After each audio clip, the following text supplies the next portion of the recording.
What is up everyone, this is Jojo the Techie, and today we're taking a first look at Google's newest mid-range smartphone, the Pixel 9a.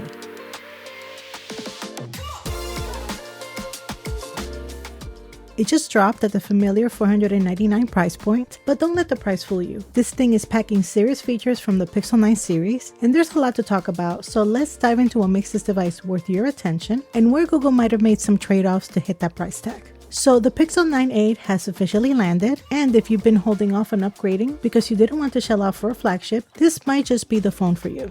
You're getting Google's Tensor G4 chip, same one that's found in the Pixel 9 and 9 Pro. You get 8 gigs of RAM and your choice of 128 or 256 gigs of storage. It runs Android 15 out of the box, and it comes with 7 years of software and security updates. That's a solid promise for a phone under $500. Now, let's talk design. The Pixel 9a has a new flat profile, a matte back cover, and no camera bar, which, yeah, might be a little jarring if you're used to the classic Pixel look, but I'll be honest, it grew on me. With only 2 cameras, a huge camera bar isn't really necessary, and the flat back actually keeps the phone from wobbling when it's on a desk. Clean, minimal, and practical. It's also more durable this year. You're getting IP68 water and dust resistance, which is an upgrade from the Pixel 8a's IP67. And while the front glass is still Gorilla Glass 3, the whole build feels really solid. The display is also better, literally brighter. At 2700 nits peak brightness, it's the brightest ever on a Pixel 8 series. It's also a bit bigger than last year's at 6.3 inches, and you still get that smooth 120Hz refresh rate on a POLED panel. Battery life is getting a big bump too. The Pixel 9a packs a 5100 mAh battery, the largest ever in a Pixel, up from 4492 mAh in the 8a.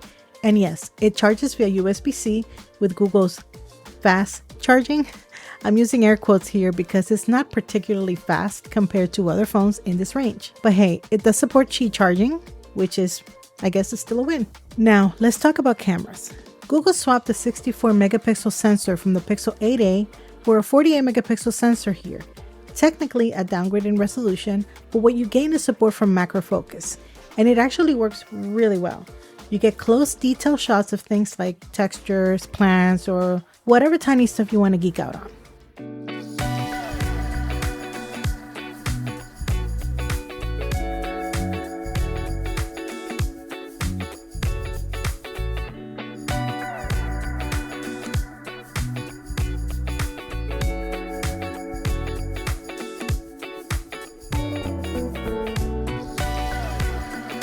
Of course, all the Pixel software magic is still there. Night sight, super res zoom, portrait mode. But this year, we also get features that were introduced on the Pixel 9 series, like Best Take and Add Me.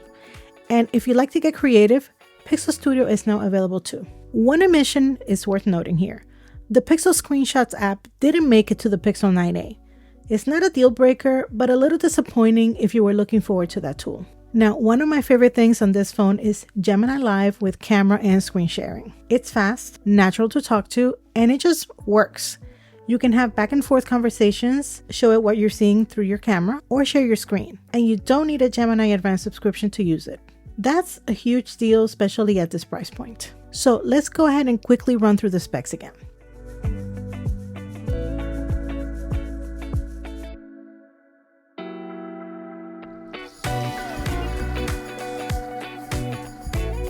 So thank you everyone for watching, and if you enjoyed this video, don't forget to click like, subscribe, and click the notification bell so you get notified the next time I post a video. Also, let me know in the comments what you think about the Pixel 9a and if this is a device that you see getting for yourself. See you in the next one.